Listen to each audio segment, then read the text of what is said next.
I am Shana Stephenson, and you're listening to Sweet Success.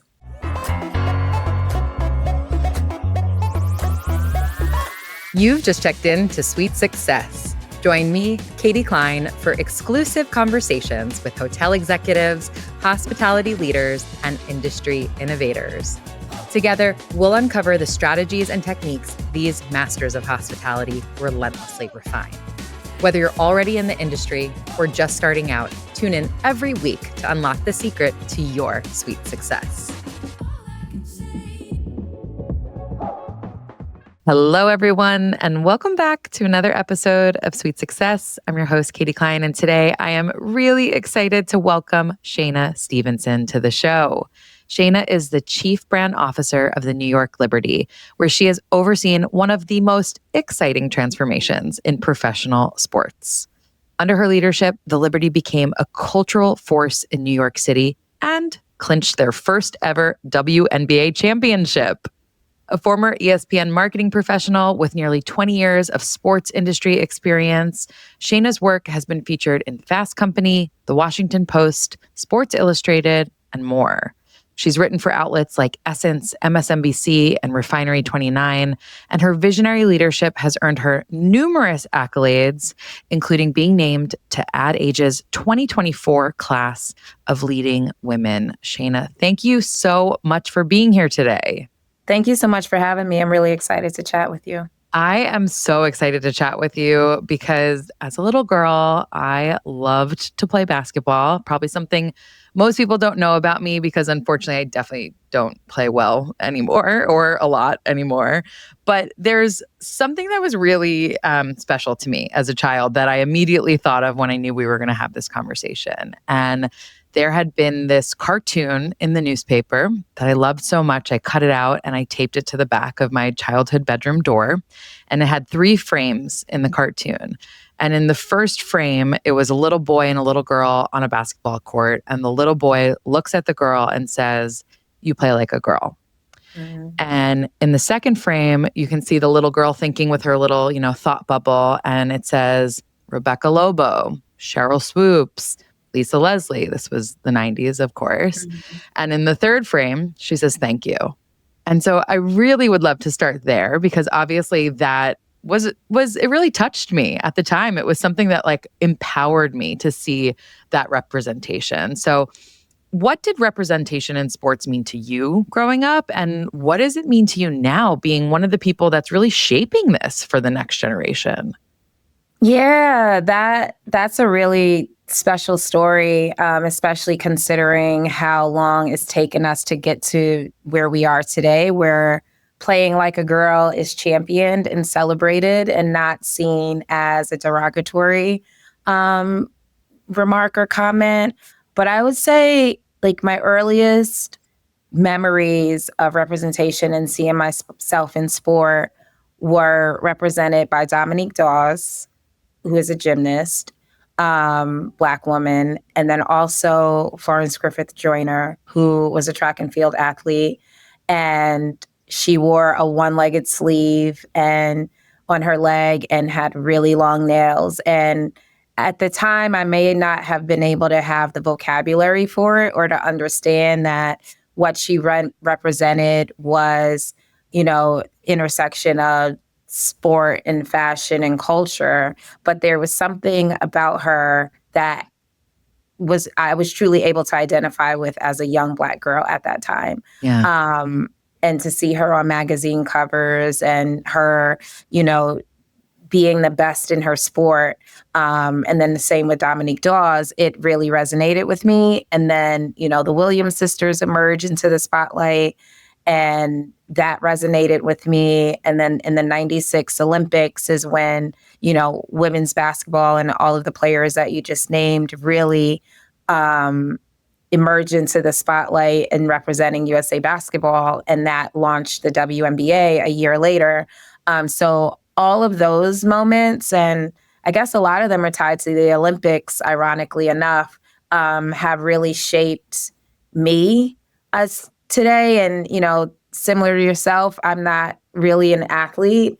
I mean, I run and I work out, but I played basketball in 7th and 8th grade and I wasn't very good. I played volleyball in 7th and 8th grade, wasn't very good. I'm only 5 feet tall. So I knew I would never have, a high school career in either of those sports, let alone college or professional. So for me, it was really about just enjoying the game and enjoying the athleticism and skill of these women.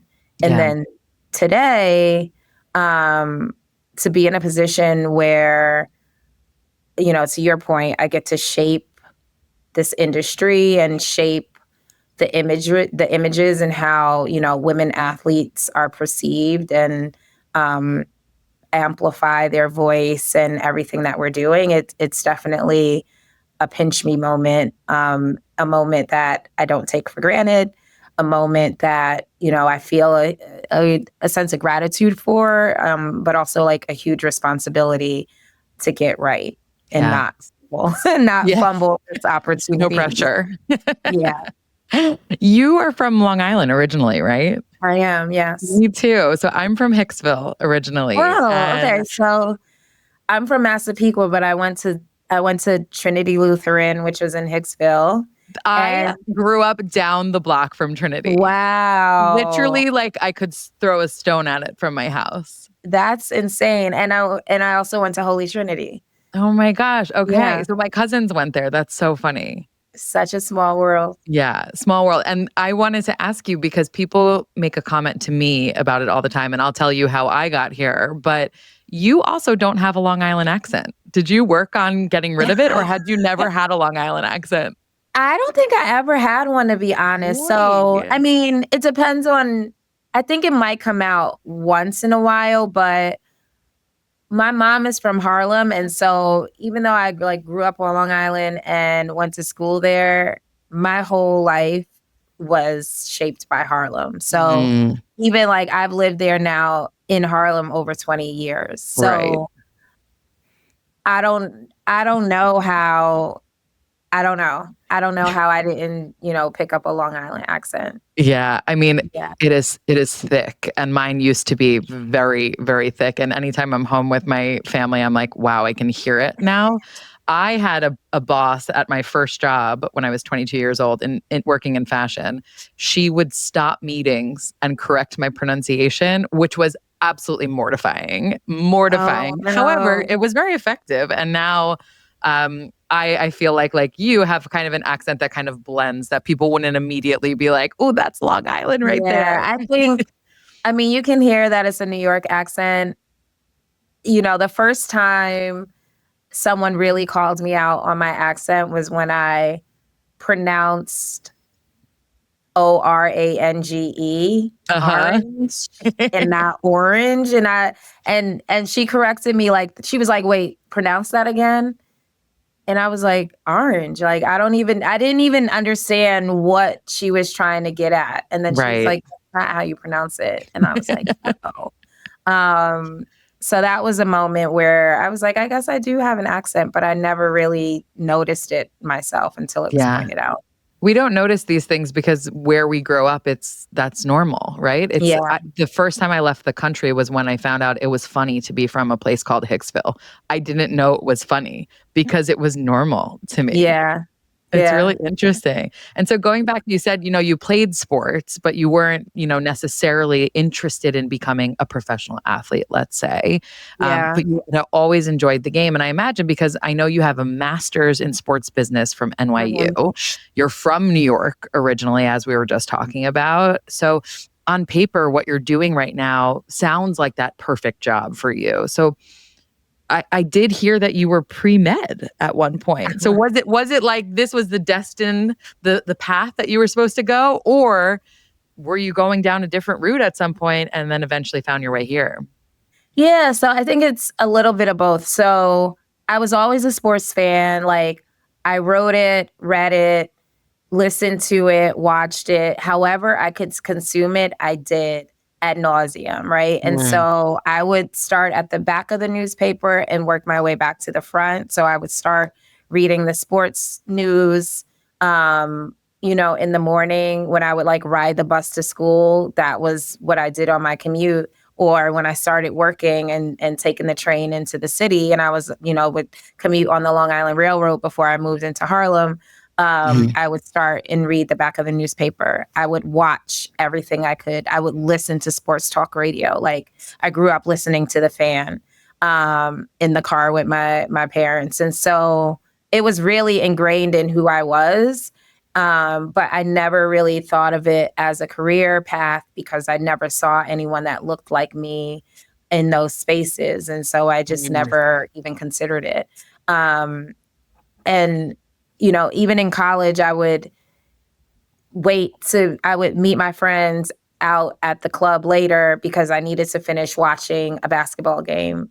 It was like March Madness, and I was like, I'll catch up with you guys later. I want to see how this ends. Or if Venus Serena had a day match and I had classes, I'm dating myself because I had a VCR in college, but I would like record it on the VCR and then go home and watch it later. So it was always a part of who I was.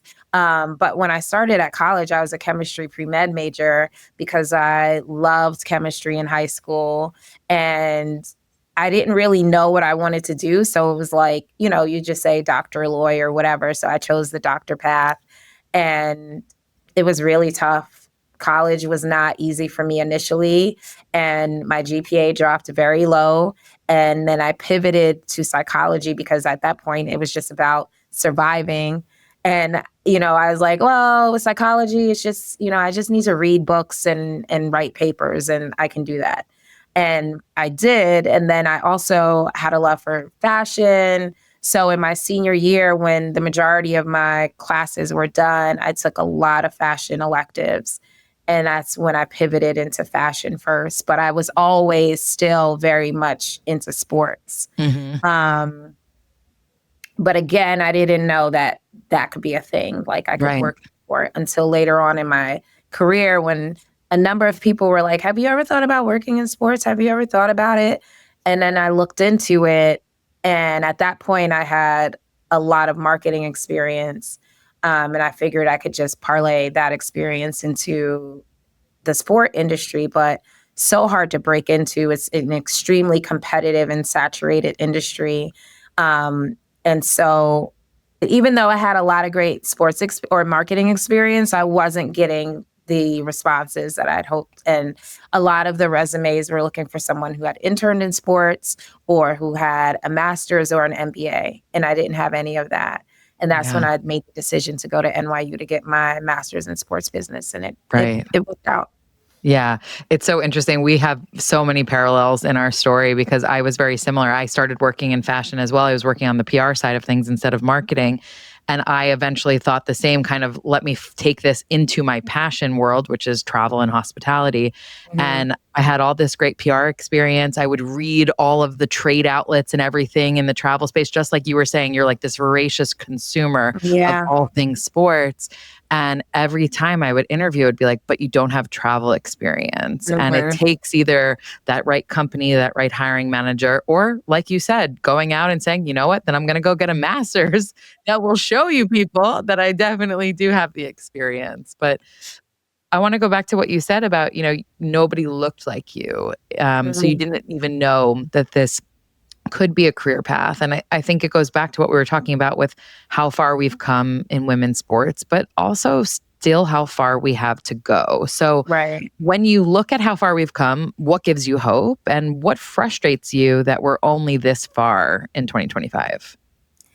I mean, a couple of weeks ago, the WNBA announced expansion into three more markets, and that was after announcing expansion into three markets, I guess, about 2 years ago, right? And so, in a short amount of time, we're growing from a 12-team league to an 18-team league, and that there just speaks to the future of women's sports and, you know, just the investment that is being made into growing women's sports and expansion into different markets, and that's allowing more opportunity for players to have jobs and do what they love here in America. And then I also think about the NWSL and Love and the new volleyball leagues that are also emerging, and that makes me really excited.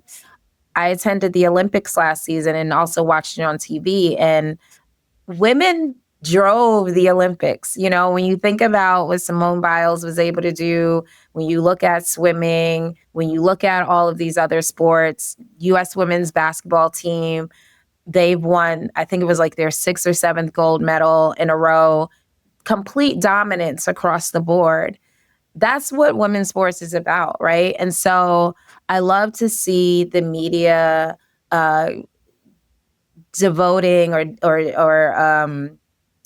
devoting more coverage to telling women's athlete stories, to covering the games and the competition. So that is what really excites me. I was at WNBA All-Star this weekend in Indiana, and to see so many fans from across the country really descend in mini to witness women's basketball, it was just so exciting. And you see all of the teams represented by their local fan bases. And, you know, they're traveling. You talk about hospitality. All of them are traveling to experience a women's all-star game. Mm-hmm. You know, it's becoming a major destination for our fans to be able to celebrate and participate in what they love. And then also I think about, you know, a league like Unrivaled that was about 2 months in Florida. It was at one site, multiple fans just traveling down to the Miami area to experience Unrivaled in its inaugural season. So there's an appetite, Mm-hmm. and it's only growing. And I love to see that the media sees it, partners see it and are investing in it, and the fans are showing up. You know, if you build it, they will come. Well, they're coming. You know, this is huge. Yeah. Um, you know, what I would like to see more of is still more coverage, but I think overall we're trending in the right direction. And Mm-hmm. so there's a lot to be encouraged by when I look at where we are um, today. Yeah. Speaking of kind of an evolution, if we go back to 2018, the Liberty were up for sale. They had relocated to Westchester. They'd lost, I think, 70% of their fan base. And now, fast forward to last year, the Liberty is in their Brooklyn home. They're the reigning WNBA champs. They're selling game after game out, and really creating these cultural moments that are starting to transcend sports. So, give us the behind the scenes scoop on what happened and really what you did to make a lot of that possible. Yeah, so 2018 was a special year. I think, you know, at that time I was brought on as a consultant by our CEO, Kia Clark, and she was pretty much spearheading the acquisition of the Liberty once they were put up for sale, and she didn't really have a team. And so she was familiar with my work and asked me if I would come on as a consultant to help lead marketing while they figured out, you know, what the future of the team looked like. And I said yes. And it was very clear from the beginning what we were working toward, and that was for the team to be relocated to Brooklyn. We Mm-hmm. knew that we did not want the New York Liberty to suffer the fate of other WNBA teams and either fold completely or be relocated to another market. We had such a strong, rich, devoted, loyal fan base, and we wanted to do right by them. And also, it's New York. And so, what signal does that make if the team in New York folds? It's not Oh, good, representation of what the future of the league could potentially look like. And so we understood what it meant for the New York Liberty to continue to thrive after they were put up for sale. And so immediately got to work. And, you know, being from New York helps, and just being familiar with the history of the franchise and what they mean to New York, and someone who's followed, you know, the Liberty since they emerged in 1997, and also just tapping into like New York culture, basketball culture, which is so rich here in New York, and really leaning into all of that to show that this city still deserved a team. And it was a matter of us selling out Westchester, which, only 2,500 seats, if that, in a venue that was not at all fit for a professional basketball team. And you might say, like, why can't you sell 2,500 tickets? Well, when the team is relocated about, 30 minutes outside of the market into the, suburbs of the city, and it's not as accessible, it's really challenging. And Yeah. so we still had to put on a good entertainment show. We still had to make sure that the history and what people knew the Liberty to be was maintained, and do Mhm. that in a truly authentic way. And so that's what really mattered to me. And so once we got the word that the team was relocating to Brooklyn, um, that's when things really started to click. And we really went into strategy mode in terms of how did we want this brand to reemerge in Brooklyn. And I saw it as a huge opportunity for us to still hold on to some of the traditions that our fans loved and knew from when we played the majority of our seasons at, in Manhattan. But also, this was a opportunity for us to reinvent ourselves. Yeah. But you don't really get a lot of chances to do it, right? So it's like, okay, if we're going to take some risks and do some things that haven't been done before, we have to make sure that we nail it and we get it right. And that started with just immersing ourselves in culture in a way that women's sports hadn't seen before. And Mhm. I'll admit, the advantage of us being in New York, where there's Broadway and there's Fashion Week and there's US Open, and it's a major music hub, that was really at the heart of everything that we were doing. So it was a matter of us putting our players in position to experience a lot of that up close and personal in the way that I hadn't before, or bringing those cultures to Brooklyn, Mhm. and really just, bringing those worlds together. And I've always felt like, even before I started working with the Liberty, as you mentioned, I used to write. I also did some on-camera work, etc. And everything that I did was about culture and Mhm. the immersion of culture and fashion and music and sport. And that's my background. Like, I come from a fashion background. I've always loved sports.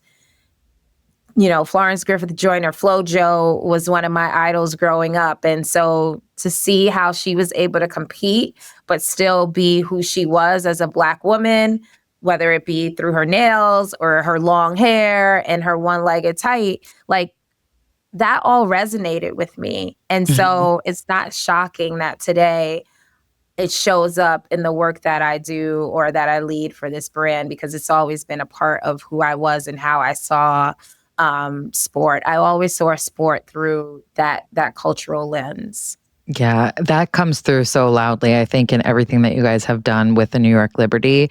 And after hearing you speak at the Travel and Leisure World's Best Summit, I went down a deep rabbit hole of Uh-oh. Ellie videos. Speaking of hair flips, I mean, come on, Ellie is so cool, and hearing about where that name came from as well. So, I guess if we talk a little bit more about the rebrand, something you said there was you were taking really big risks, but the stakes were high. Like, you had to get it right, because it's, not cheap, I imagine, to go to a WNBA game.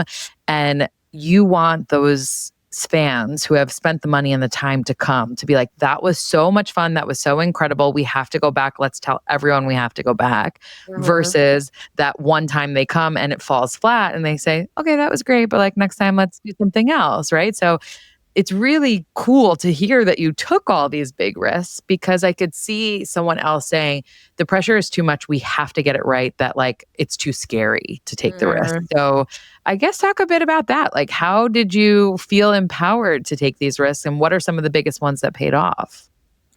Well, first, I have an incredible boss in Kia Clark, our CEO. Like, she trusts me She also has a marketing background, so she understands what goes into marketing and executing a vision.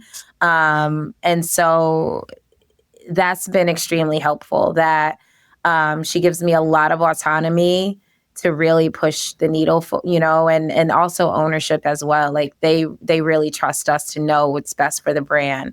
And so they don't really micromanage. If anything, they're like, where can we help? How can I leverage my resources to help grow what you're doing? And so it's great when you work at an organization that trusts you and really gives you the freedom to move how you want to move, and execute your vision in the way that you see it, and also surround yourself with resources that helps you do that as well. When I started, I was a one woman show. Like I literally did it all. I Wow. shot the content, I wrote the copy, I published on Instagram, I was updating the graphics during the game. you know I was doing it all. And so now that I have a team that is a lot more skilled than but equally as invested in what it is that we're doing and really understands the purpose and the mission behind what we're doing, it has really made my life and my job a lot easier than it was when I started. But I think, one of the biggest risks that we took was introducing a new mascot. Teams keep the same mascot they've had for forever, even if times are changing and evolving. And that's scary because fans do become attached to your mascot and the story and the experiences that they've had with that mascot. But we knew that when we were relocating to Brooklyn, Maddie, who was named after our previous home, couldn't come to Brooklyn with us. And Right. so, but we also had to be really thoughtful about that transition because a lot of our day one fans had developed a real personal attachment to Maddie. And so we didn't want this to be done in a really callous and tasteless way. And we put a lot of thought into, what this new iteration of our mascot could be, but also how do they relate to Maddie as well. And so that was one huge risk that we took. And when we introduced Ellie in 2021, we were still kind of like in the fog of COVID, and Ellie performing as center court didn't even exist in 2021 because of COVID, and there were so many testing protocols, and she wasn't allowed to be down on the court. And so that first season, she was performing in the end zone on a stage and wasn't really able to connect with our fans in a way that we see today. And so it took a little bit for Ellie to kind of like get comfortable and for fans to become comfortable with her. But I would say that that's definitely one of the risks that paid off and continues to pay off for us today. What else? I think just like truly leaning into Brooklyn culture is another example of that. We pride ourselves on being New York's team. And so a lot of what we do is still about, very inclusive of all the boroughs of New York. But if you come to our games, it definitely has a Brooklyn feel to it that didn't exist when we were in Manhattan. And I think I can make the argument that even Ellie couldn't exist in Manhattan the way that she does in Brooklyn. Brooklyn just has a different energy about it. Just like a cooler factor about it than our other boroughs do. And I think, as someone being from New York, you can't just show up here and get that. You have to have really lived in New York, understand the city in a way that makes everything that you do feel really intentional and authentic, and not, like you're copying from anyone else, because people can pick up on that in a way. So I would say that those are probably two of the risks that have paid off. You're so right, especially in New York, but I think it's probably true of most places, right? Like if you're not from here, you just think New York City.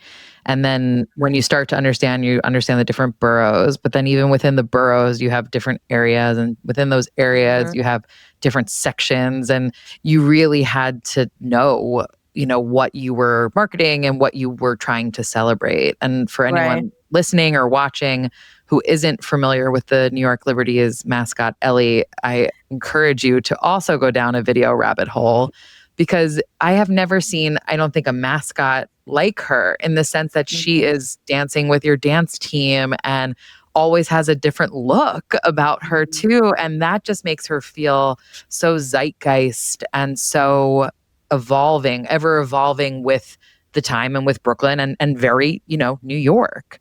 Yeah, Um, and it makes her feel very now too, mhm, and really tapped into pop culture, um, and what's hot right now, what's hot tomorrow. She sets trends all on her own. And like you mentioned, there's never been another mascot like Ellie. She's on the cover of magazines, she's walking the red carpet, she's dancing alongside Sierra and Justin Timberlake, not at our games, but at their concerts at wow. Barclays Center, or alongside Lil Kim at at our games as a halftime performer. Tyla, we had a moment where Tyla attended our game and we played her song and Ellie started doing her dance and they did it together, Oh my on the gosh. sideline. So just Yeah. and that's also just like, again, one of the advantages of benefits of being in New York, we become a destination for celebrities and influencers. And to be able to recreate those social media moments in real life is something that you can't get anywhere else. And so we are just happen to be able to, capitalize off of that. And in some respects, also like choreograph those moments to happen. And we've Sure. created an environment where it's a party and celebrities and influencers want to be a part of that party. And so Mhm. it's just really great. Most of our listeners, viewers come from the hospitality and travel world. And I imagine you're thinking about a lot of the same things that we're thinking about: arrival experience, flow of energy, like you were just saying, personalization, or maybe surprise and delight moments like the Tyla Mhm. moment that you were just mentioning. What does hospitality mean in terms of within the context of a live sporting event? Yeah, I think it is a lot of what you said. The experience can be made or broken by your ingress. Mhm. If it's a nightmare for fans to get in the building, then it's already, turn them off to what they might experience once they get inside. And so that's something that we are really prideful about, is just trying to make it as less, frictionless as possible. So we have express lines for some of our fans. We've just rolled out a facial recognition technology that allows fans to, move through the building more easily. For our VIP fans, there's a special entrance for them as well. And then once you're inside, it's also about merch. Is there a great merch offering? How many sizes? Our fan base is very diverse, male, female, all ages. And we want to make sure that we have something for everyone at every price point. We want it to be premium for the people who have a little bit more discretionary income to spend, and then also accessible and affordable for people who, are living paycheck to paycheck, but really want to come out and experience a Liberty game and also grab a t-shirt or an Ellie plushie for their child. So that's something that we're always thinking about. Our concessions experience is something that's also top of mind for us. Um, Not only having options for everyone. I used to be vegan. I'm no longer vegan, but I still consume about an 85% vegan diet. I do consume fish, but I'm also still non-dairy. So Mhm. I'm all over the place. And so when I go experience a concert or a Broadway show or a sporting event and I'm hungry, I don't want to just have to default to French fries every time, Yeah. And so it's like thinking about that. But then also, we're in Brooklyn, the taste, there's so many different cuisines that exists within Brooklyn, exists within New York. And so working with local vendors to have their cuisine also within our building. So if you're a Caribbean, you can get a beef patty. If you're Asian, there's an Asian concession stand. So you can just feel like your culture is really represented within our game experience. And then we also have our more premium hospitality spaces like Crown Club, which is VVIP. If you are a season ticket holder and you have courtside seats, then you're invited to dine there pre or post game. But also, if you're a celebrity or an influencer, then you may also be invited to dine there. But then there are also other premium spaces that exist within the building. And then also, we, with our game presentation, are really great about involving the crowd. And I like our game experience to be turn up a party, lots of energy from start to finish, regardless of what the score is. And obviously, how the team plays drives a lot of what we do within our building, but also we recognize that the players also feed off the energy of our crowd. And so working really closely with our DJ and our game day director to help really corral that energy in a positive way so they can, if they're down 10 points, rally. Mm-hmm. Ellie is fantastic at reading the crowd and the audience and understanding what they might need in any given moment and really feeding off of that. And so our fans also react to what Ellie is doing. Our players react to what Ellie is doing. So it's an all-inclusive experience, full circle, full 360 experience. We want our fans to really feel a part of it and that they that their energy contributes to how our players perform on the court. And so there are moments that are built into the game that help them really get involved as well. And so those are all really important moments for us. It's also about making sure that the stats are up on the Jumbotron. So for those fans who are really locked into, a player being 2 rebounds away from a triple double, we make it really easy for them to follow along in that way. And then we also insert like some storytelling within our games as well, get to know the players a little bit more. So constantly thinking of ways that we can evolve that, but also knowing that, it's really important that our fans at the very foundation of it have a easy experience getting in the building, and then anything that they want, they're able to purchase or, have, and that's an easy process for them also. Yeah. It sounds like you're really trying to have something for everyone, whether it's, like you said, the cuisine, making sure it's different cultures, but it's also different dietary preferences. Or if you're there for the stats, we've got that for you. But if you're there for the entertainment, we have that as well. Right. Like, you're really thinking about it cohesively. Mm-hmm. Yeah. Over the summer, you were a panelist at Travel and Leisure's World's Best Summit. And the topic you were discussing was sports and event tourism, something that we've all witnessed the economic power of. From Taylor and Beyonce to the Olympics, which you've mentioned a few times now, and the World Cup. Sports and live events have really become a major driver of travel demand. What are you seeing when it comes to fans traveling into New York for a New York Liberty game? I love this question because this is my 8th season with the team. And this season, we've had the most sellouts than, we've had year over year. Wow. And I think part of that has to do with tourism. New York is obviously a major travel destination, regardless of what you're visiting New York for, especially when you look at the summer. But it seems like the New York Liberty Games are becoming more of a destination for tourists who are visiting the city. On a personal anecdote, a friend of mine from college who lives in North Carolina recently was visiting New York with her daughter and her daughter's dance team. So I think it was about a group of 11. And they purchased tickets to our game because they not only wanted to see experience the Liberty game, but as dancers, they're familiar with our entertainment. They love Ellie and they wanted to see how all of that comes together. Yeah. And so for them, that was, what a major priority for them. I also think Ellie has become a huge fan favorite across the globe.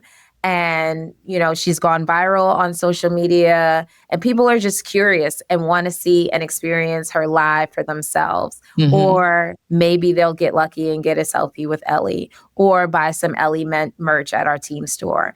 And I love that there are multiple reasons that people are coming to Liberty Games, because whether it's Ellie that's driving you there, and then once you get there, you experience, what that all-encompassing, electrifying energy is in the building, and then also get to see how wonderful our players are. It makes you fall in love with the Liberty as a whole. If you came for Ellie, but you stay for the basketball, I'm not mad about that. I love Yeah. it. If you're a huge Stewie fan and then you come and you fall in love with, Natasha Cloud and how fierce she is of a player, now you're going to our team store and getting her jersey as well, even though you came here as a Stewie fan. So I Right. think that we really do have the full package. And that's something that fans from New York or outside of New York or other countries are really curious about experiencing when they come to Brooklyn to a Liberty game. Especially once you see that love affair start, I imagine you then see fans traveling to follow the team as well. So not just into New York, but into other destinations where they're playing or for big events like the WNBA finals. What do you Yeah. think they're looking for in those travel and hospitality experiences? It's interesting. I think, WNBA fans or women's sports fans, I don't think are your average fans. We compete, but we also love each other and, are supportive of each other. And so, I recently was at WNBA All-Star, and there were so many Liberty fans there, just like decked out in Liberty gear, all ages, genders. It really was amazing to see. But also, there were so many fans from other teams also well represented at All-Star, and then they're commingling. Or my favorite is when I see someone in, a Sabrina jersey, but they might be wearing a baseball cap of another team. And, they're fans of the players, they're fans of teams, they're fans of multiple players in the league. And that's what women's basketball is all about. It's about sisterhood and celebrating that. And so while we might be competitive on the court, when you think about it, everyone is also really invested in the growth and upliftment of these players and upliftment of this league. And that's what really brings everyone together and unites them across the board. And so when they're traveling to other arenas, you're not going to see their fans be disrespectful towards visiting fans. Yeah. I remember attending a Yankees Red Sox game in Boston. I'm a Yankees fan. Yankees Red Sox game in Boston. And those fans at Fenway were so mean to the Yankees fans. It was appalling. And you don't get that at WNBA games, right? And so that is a moment that really sticks out to me as a fan who was traveling to another city to watch one of my teams. Yeah. And that's something that, I don't think like WNBA fans or women's sports fans engage in that type of, behavior. I had never thought of it that way. Growing up a Yankees fan, I know exactly what you mean between Red Sox and Yankees. I lived in the UK for 6 years. So if you've seen soccer or football matches there, I mean, Right. they'll have sections where the visiting fans can go so that they're protected. That's really actually very cool and very special. And actually probably makes fans more apt to travel for the team because they know it's going to be a welcoming, fun, competitive environment, but not Yeah. that kind of nastiness that can underpin what we were just talking Right. about. And Right. something else I know that you guys discussed on the panel was how modern day travelers, particularly athletes, which I'm sure a lot of fans are as well, they're looking for travel providers to help them maintain their health and fitness routines while on the road. They're not looking to say, oh, I'll get back to that when I'm home. They want to be that same person when they're away. Is that something you're seeing in the team's ecosphere as well? I can't speak to that in terms of our fans. I can speak personally about that. I'm pretty active and I'm someone who works out anytime I travel. Like I will pack my gym shoes and my workout gear and I will make sure that I maintain that lifestyle and I work Yeah. out, especially because if I'm traveling, it also means I'm probably going to be drinking a lot. And I want to make sure that I'm not Balance. It's called feeling balance, guilty. people. Yeah, I'm not feeling guilty about, just indulging a little Yep. bit more than I might usually do at home. So Hmm. I just make sure that I prioritize waking up every morning and hitting the gym Hmm. before I, engage in whatever it is that I'm there to do. Will you pick your flight or your hotel based on amenities that can help you support Oh, that? Yeah, 100%. So I'm a huge Peloton person. same. But I've actually I don't ride the bike as much anymore. I'm obsessed with the treadmill now. And so Mm. I definitely will look at the pictures of the gym before I book a hotel. One, if they have Peloton, equipment, amazing.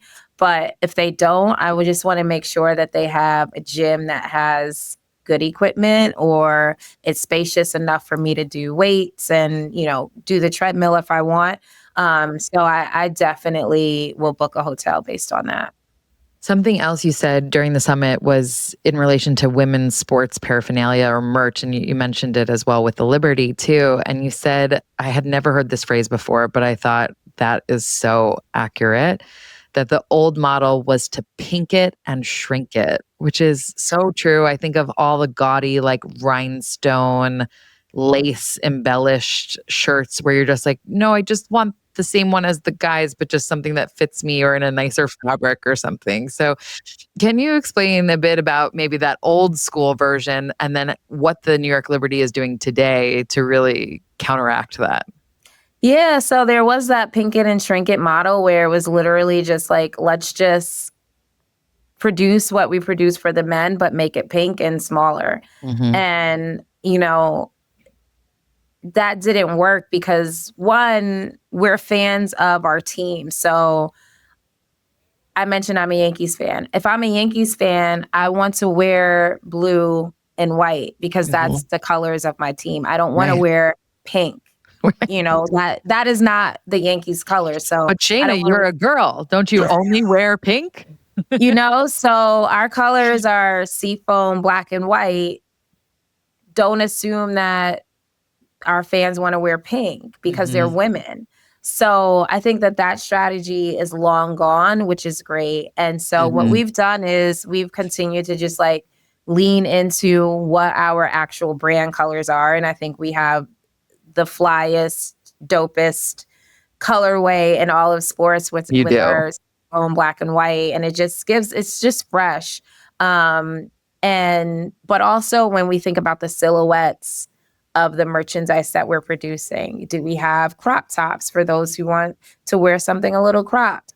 Do we have shirts that are in men's sizes and cut for men? Do we have taller, or longer cut shirts or options for people who might have longer torsos? So really thinking through what those silhouettes are that we're producing, Hmm. to again make sure that we're servicing everybody, because we just can't assume that everyone wants to wear the same thing. And we're really doing our best to explore different vendors who can give us what we want. We work with local artists as well to help us produce different merch and offer different merch, especially when we look at our theme nights.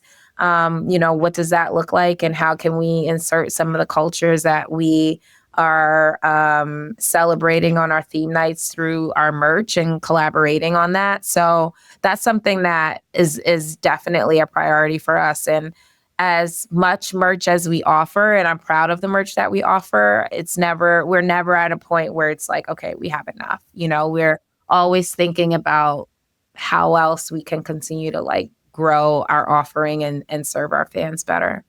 You have earned some really incredible awards, very well deserving. Ad Age's Leading Women's list, Crane's Notable Black Leaders list, and Adweek's 2025 Most Powerful Women in Sports. These are just a handful of them, but I mean, that one alone, wow. Which of these awards felt the most meaningful to you and why? I would say the Crane's Notable Black Leaders was special just because I was recognized by my own community and for the work that I've done. And so that's always special when, a lot of the work that I do is to amplify Black people and Black women, and for them to recognize that. Yeah. That was really meaningful to me. And then also the most recent one, which is, Adweek's 2025 Most Powerful Women in Sports list. That one completely caught me off guard. To be honest, I was not expecting that at all. And then to be mentioned in the same, you know, category as like Brianna Stewart, who's on our team and founded an entire sports league, like that is wild to me to see the work that I'm doing recognized and celebrated on that same level. So that one is very special. Sure. Yeah. Certainly well deserved. Shana, I want to ask you the last three questions that I ask every guest. And the first is, what was the best hospitality experience you've ever had? Oh, this is a great question. So I'll actually give two responses, one that was professional and one that was personal. So on a personal note, I traveled to Grenada and I stayed at Silver Sands, which if you're not familiar with Silver Sands, it's a really beautiful resort. And I believe they have the longest pool in the Caribbean. I think like that's Wow. their like claim to fame. But so modern, and the hospitality of it was wonderful. My best friend and I often travel for our birthdays, and we took a trip there for our birthday one year, and they really did everything they could to like continue to elevate our experience because they knew that we were celebrating our birthdays. And so that's a resort that I've recommended to several people, and I continue to recommend, and I will absolutely go back and visit soon, I hope. So I would say Silver Sands and Grenada. And then on a professional level, I was invited to speak at a conference in Cabo, and they flew me out first class plus a guest. I don't remember the name of the resort we stayed, but it was just a top tier experience through and through, from the hotel or from the airport and them flying me out plus a guest and, first class, and then getting there. And the resort that we stayed at was also a first class resort. And the conference was a first class experience as well. So those two experiences really have stood out for me. That sounds amazing. What was the worst hospitality experience you've ever had? I don't know. I honestly don't travel. I travel very well. I Bravo. I travel very well. Like I'm very intentional about how and when I travel and the experience that I want for myself.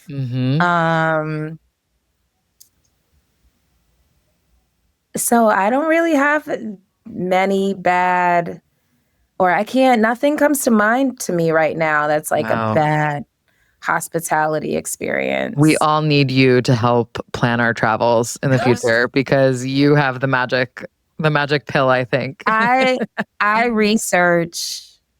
I'm one of those that's in the comments reading all of the reviews. I go to the Instagram to like see if the pictures really match what was shown on their website. Right. I am on Instagram and I will search the location to see videos of travelers that have also been there to see if it really reflects what they're saying it does. So I do my research and my due diligence before I book anything. I love that. I love to hear a fellow type A winning. Yes. Research wins, guys. Do it. It's Yes. amazing. Final question for you. What does hospitality mean to you? And is there anyone, a person, a brand that you think has truly mastered it? Oh, what does hospitality mean to me? I think when I think about hospitality, I think about like just curating memorable experiences for your audience or fans or travelers or whatever it is, and putting them first and anticipating what their needs and wants are, Mhm. um, and making that easy for them. So that's what I think about when I think about hospitality, um, and who It does it doesn't have to be right. a hotel. It doesn't have to be like Yeah. can just be, a friend or somebody that you think, wow, they really get hospitality. My mom, actually, she's like, oh, she's wonderful. So her and my dad live in North Carolina, and I swear there's someone staying with them every other week. But my mom cooks every meal. She makes sure that there's treats in your room when you arrive. She's very, very thoughtful about how people experience their home and that they Mhm. feel like they're at home when they're there, but also that they have enough privacy, but that they're comfortable. And so I think that she absolutely is like the best hostess ever. And she just gets it and she does it right every single time. Well, Shana, this has been absolutely incredible. Thank you for taking the time. And I really need to go to a New York Liberty game. You made it sound absolutely incredible. Are you based in New York? I am. I'm in Queens. So Oh, I love everything you're saying about Brooklyn. We're in your shadows over here in Queens, but oh, well, I don't live in Brooklyn and it's fine. So yeah, we can definitely make that happen. well, Yeah, we thank can you definitely again. make that happen. All right, everyone. It's time for today's sweet summary where I break down the key insights and actionable takeaways from today's conversation. When I first started chatting with Shana, I mentioned that cartoon, which meant so much to me as a kid, but I didn't get to share another related memory. In my fifth grade yearbook, under each awkward school photo, every student got to put what we wanted to be when we grew up. There were future doctors, teachers, lawyers, and in my sister's case, the popcorn lady at the movie theater. True story. But my answer was a professional ballerina and a WNBA player. Now, the idea of one of those dreams coming true, let alone both, is maybe a little out there. For those of you who know me well or are regular listeners, that level of overachieving ambition probably tracks. But still, the reason little Katie could dream that big in the first place comes back to something Shana and I spent a lot of time talking about: the power of representation. For me, it was seeing myself in that cartoon and in those players that made the dream feel possible, achievable, not ridiculous to preserve forever in a yearbook. But what if I hadn't had someone to look to? For Shana, sports were everything. She'd be late meeting friends because she had to finish watching a game, or she'd record it if she couldn't watch it live. She read the newspaper back to front. But when it came time to pick a major or eventually a career path, she didn't even consider working in sports because she didn't see anyone who looked like her doing it. She didn't know it was possible. Not yet, anyway. Now she's building a brand where others can see themselves. You see it in the food options at Barclays, which caters to a variety of cultures and dietary preferences. in the merch, which ditches the old pink it and shrink it model for pieces fans actually want to wear. And in the game day experience itself, if you're there for the stats, the Jumbotron makes them easy to follow. If you came for the entertainment, Ellie the mascot won't disappoint. And if you're there for one player, you might just discover another to root for too. The reason you walked into that arena might not be the same reason you return. And that's the point. Because Shana and her team are building a brand and an experience for everyone, not just a caricature of what a fan should eat or wear or look like. It's for the loud ones, the casual ones, the stat nerds, the first timers, the lifers, the kids. It's for the kind of diverse, passionate crowd that only a city like New York could deliver. And that concludes another episode of Sweet Success. If you enjoyed today's conversation, please subscribe, rate, and review the show. We all know how important those 5-star reviews are. I also want to say a massive thank you to each and every one of you for tuning in. It means the absolute world to me. And I'd love to hear from you. If you have ideas for future guests, new topics to cover, or even just want to say hi, don't be shy.